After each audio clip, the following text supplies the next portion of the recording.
ಮಳೆ ಶುರುವಾಯ್ತು. ಮಾತು ಶುರುವಾಗ್ಲಿ.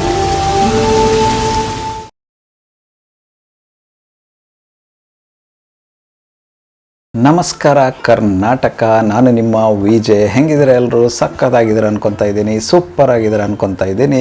ಮತ್ತೊಂದು ಹೊಸ ಲಾಗ್ಗೆ ಸ್ವಾಗತ, ಸುಸ್ವಾಗತ. ಇವತ್ತಿನ ಒಂದು ಪುಸ್ತಕ ಪರಿಚಯ ಯಾವುದು ಅನ್ನೋದಾದರೆ ಬನದ ಕರಡಿ. ಇದು ಬಂದು ಕಥಾ ಸಂಕಲನ ಆಗಿದೆ. ಇದನ್ನು ಬರೆದಿರ್ತಕ್ಕಂಥವ್ರು ವಿನಯ್ ಗುಂಟೆ ಅಂತ. ಅವರ ಚೊಚ್ಚಲ ಪುಸ್ತಕ ಇದಾಗಿದೆ. ಚೊಚ್ಚಲ ಪುಸ್ತಕದಲ್ಲಿ ಅತ್ಯದ್ಭುತವಾಗಿರ್ತಕ್ಕಂಥ ಕಥೆಗಳನ್ನು ಕೊಟ್ಟಿದ್ದಾರೆ ಅಂತಲೇ ಹೇಳಬಹುದು. ಒಟ್ಟಾರೆಯಾಗಿ ಈ ಒಂದು ಪುಸ್ತಕ ಓದಿದ ಮೇಲೆ ಇದರಲ್ಲಿ ಬರ್ತಕ್ಕಂಥ ಕಥೆಗಳು ನನಗೆ ತುಂಬಾ ಇಷ್ಟ ಆಯಿತು ಅಂತಲೇ ಹೇಳಬಹುದು. ಈ ಒಂದು ಕಥಾ ಸಂಕಲನದಲ್ಲಿ ಬರ್ತಕ್ಕಂಥ ಕೆಲವೊಂದಿಷ್ಟು ಕಥೆಗಳು ನಮ್ಮ ಜೀವನದಲ್ಲಿ ತುಂಬ ಸಮೀಪದಲ್ಲಿ ಹಾದು ಹೋದಂತೆ ಅನಿಸುತ್ತೆ ಅಂತ ಹೇಳಿದ್ರು ಕೂಡ ತಪ್ಪಾಗಲ್ಲ. ಅಷ್ಟೊಂದು ಅದ್ಭುತವಾಗಿ ಕತೆ ಕಟ್ಟುವುದರಲ್ಲಿ ಯಶಸ್ವಿಯಾಗಿದ್ದಾರೆ ನಮ್ಮ ವಿನಯ್ ಗುಂಟೆಯವರು ಅಂತಲೇ ಹೇಳಬಹುದು. ಈ ಒಂದು ಪುಸ್ತಕದಲ್ಲಿ ಬನದ ಕರಡಿ ಮೊದಲನೇ ಕಥೆಯನ್ನ ಓದಿದ ಮೇಲೆ ಕಣ್ಣಂಚಿನಲ್ಲಿ ನೀರು ಬಂದಿತ್ತು. ಮಾಡದ ತಪ್ಪಿಗೆ ಒಂದು ಹೆಣ್ಣಿಗೆ ಶಿಕ್ಷೆ ಕೊಟ್ಟ ಗಂಡಸನ್ನ ಅಸಹ್ಯವಾಗಿ ನೋಡುವಂತೆ ಮಾಡಿತ್ತು. ಅಮ್ಮ ಯಾಕೆ ಹೀಗಾದಳು ಅನ್ನುವ ವಿಷಯವೇ ಗೊತ್ತಿಲ್ಲದೆ ಅಮ್ಮನಿಗೆ ಬಾರಿಸಿದಂತಹ ಮಗ. ಆಮೇಲೆ ಅಮ್ಮನ ಬಗ್ಗೆ ಗೊತ್ತಾದ ಮೇಲೆ ಮಾಡಿದ ತಪ್ಪು ಅರಿವಾಗಿ ನೊಂದ ಮಗ. ಕಥೆಯನ್ನ ನಿಜಕ್ಕೂ ಎಷ್ಟು ಸುಂದರವಾಗಿ ಹೆಣೆದಿದ್ದಾರೆ ಅಂದರೆ ಕಥೆಯ ಜೊತೆಗೆ ನಮ್ಮ ಪ್ರಯಾಣವೂ ಕೂಡ ಅದರೊಟ್ಟಿಗೆ ಸಾಗುತ್ತಿದೆಯೇನೋ ಅನಿಸಿಬಿಡುತ್ತದೆ. ತ್ಯಾಗಮಯಿ ಅಮ್ಮನ ಜೀವನ ಒಂದು ಅನುಮಾನದಿಂದ ಹೀಗೆ ಬದಲಾದೀತು ಅಂತ ಕೇಳಿದ ಮೇಲೆ ನಿಜಕ್ಕೂ ಅದೆಂತಹ ಕಟುಕ ಗಂಡು ಜಾತಿ ಅನಿಸಿತ್ತು. ತನ್ನ ತಪ್ಪು ಅರಿವಾಗಿ ಅಮ್ಮನ ನೆರಳನ್ನು ಅರಸಿಕೊಂಡು ಹೋದ ಮಗನಿಗೆ ಅಮ್ಮ ಇನ್ನಿಲ್ಲ ಅನ್ನುವ ಬಾಧೆ ಅದೆಷ್ಟು ಕಾಡಿರುತ್ತೆ ಅಂತ ಊಹಿಸಿಕೊಳ್ಳೋಕ್ಕೂ ಸಾಧ್ಯವಿಲ್ಲ. ಅಷ್ಟೊಂದು ಸೊಗಸಾಗಿ ಈ ಒಂದು ಕಥೆಯನ್ನು ಹೆಣೆದಿದ್ದಾರೆ ಅಂತಲೇ ಹೇಳಬಹುದು. ಇನ್ನು ಅಪ್ಪನ ಚಪ್ಪಲಿ ಕಥೆ ಅಂತೂ ಎಲ್ಲರಿಗೂ ಮನ ಮುಟ್ಟುವಂಥದ್ದು. ಓದುತ್ತಿರುವಾಗ ನಮ್ಮ ಜೀವನದಲ್ಲೇ ನಡೆದಿರೋ ಕಥೆಯಾಗಿ ಕಾಣಿಸತೊಡಗತ್ತೆ. ಅದೆಷ್ಟು ಸೂಕ್ಷ್ಮವಾಗಿ ಕಥೆಯನ್ನ ಹೆಣೆಯುವುದರಲ್ಲಿ ಯಶಸ್ವಿ ಆಗಿದ್ದಾರೆ ಅಂದರೆ ನಿಜಕ್ಕೂ ಮೆಚ್ಚುವಂಥದ್ದು.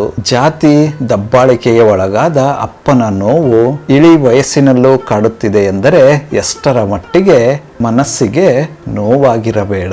ಮಗನಿಗೆ ಕೇವಲ 1000 ಕೊಟ್ಟು ತಂದ ಚಪ್ಪಲಿಯಾದರೆ ಅಪ್ಪನಿಗೆ ಬೆಲೆ ಕಟ್ಟಲಾಗದಂತಹ ವಸ್ತು ಅದಾಗಿತ್ತು ಅನ್ನುವುದು ಅಪ್ಪ ಚಪ್ಪಲಿಯನ್ನ ಕಳೆದುಕೊಂಡು ಮರಗುತ್ತಿರುವಾಗಲೇ ಸ್ಪಷ್ಟವಾಗಿ ಕಾಣಿಸುತ್ತಿತ್ತು.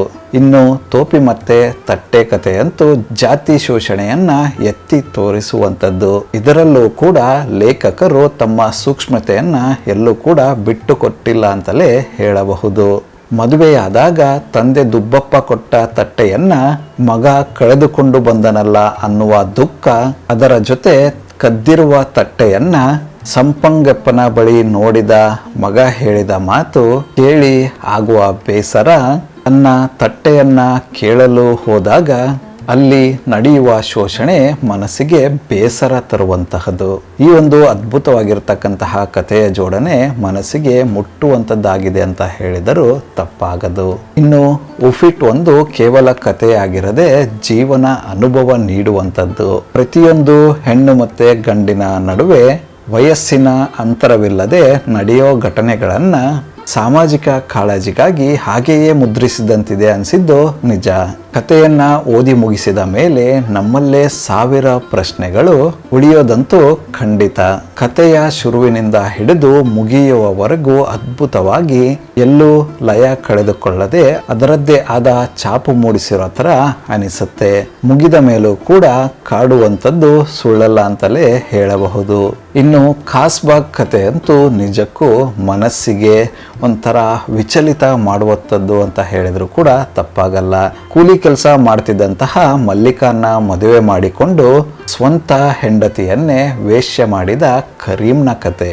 ಅದರಿಂದ ಮುಂದಾದ ಬದಲಾವಣೆಗಳನ್ನು ಅತ್ಯಂತ ಸೊಗಸಾಗಿ ಕತೆ ಕಟ್ಟುವುದರಲ್ಲಿ ಎಲ್ಲಿಯೂ ವಿಫಲವಾಗದೆ ಸೂಕ್ಷ್ಮ ರೀತಿಯಿಂದ ಮುನ್ನಡೆಸಿಕೊಂಡು ಹೋಗಿದ್ದಾರೆ. ನಿಜಕ್ಕೂ ಅದ್ಭುತ ಅಂತಲೇ ಹೇಳಬಹುದು.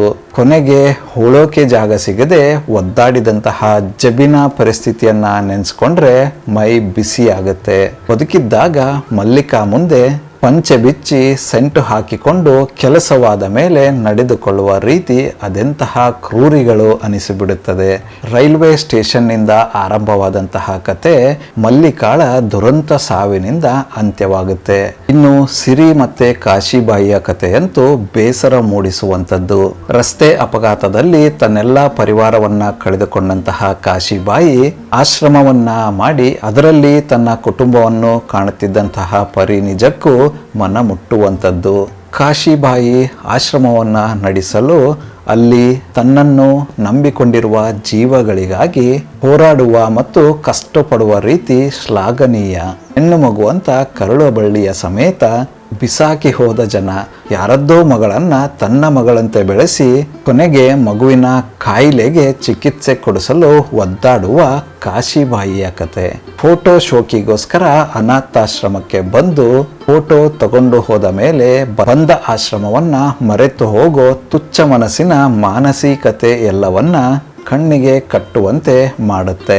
ತಮ್ಮ ಚೊಚ್ಚಲ ಪುಸ್ತಕದಲ್ಲಿಯೇ ಕತೆ ಕಟ್ಟುವುದರಲ್ಲಿ ಕತೆ ಹೆಣೆಯೋದ್ರಲ್ಲಿ ನಿಸ್ಸೀಮರು ಅಂತ ತೋರಿಸಿಕೊಟ್ಟ ವಿನಯ್ ಗುಂಟೆ ಅವರಿಗೆ ತುಂಬು ಹೃದಯದ ಧನ್ಯವಾದಗಳು. ಇನ್ನೂ ಒಳ್ಳೆಯ ಪುಸ್ತಕಗಳು ನಿಮ್ಮ ಒಂದು ಬರವಣಿಗೆಯಲ್ಲಿ ಹೊರಹೊಮ್ಮ. ಈ ಒಂದು ಪನದ ಕರಡಿ ಪುಸ್ತಕದ ಪ್ರಕಾಶಕರು ಬಂದು ಕಾವ್ಯಮನೆ ಪ್ರಕಾಶನೆ ಅಂತ ಅವರ ಒಂದು ಕಾಂಟ್ಯಾಕ್ಟ್ ನಂಬರ್ನ ನನ್ನ ಡಿಸ್ಕ್ರಿಪ್ಷನ್ ಬಾಕ್ಸಲ್ಲಿ ಕೊಟ್ಟಿರ್ತೇನೆ. ಆ ಒಂದು ನಂಬರ್ಗೆ ಕರೆ ಮಾಡೋದ್ರ ಮೂಲಕ ನೀವು ಈ ಒಂದು ಪುಸ್ತಕವನ್ನು ತರಿಸಿಕೊಳ್ಳಬಹುದಾಗಿರುತ್ತೆ. ನನ್ನ ಒಂದು ವಿನಂತಿ ಏನಪ್ಪ ಅನ್ನೋದಾದರೆ ಈ ಥರದ ಒಂದು ಹೊಸ ಬರಹಗಾರರಿಗೆ ನಿಮ್ಮೆಲ್ಲರ ಬೆಂಬಲ ಬಹು ಮುಖ್ಯ ಆಗಿರುತ್ತೆ. ಸೊ ಹಾಗಾಗಿ ಆದಷ್ಟು ಹೆಚ್ಚಿನ ಸಂಖ್ಯೆಯಲ್ಲಿ ಪುಸ್ತಕವನ್ನು ಖರೀದಿಸಿ ಅವರಿಗೆ ನಿಮ್ಮ ಒಂದು ಬೆಂಬಲವನ್ನು ಸೂಚಿಸಿ.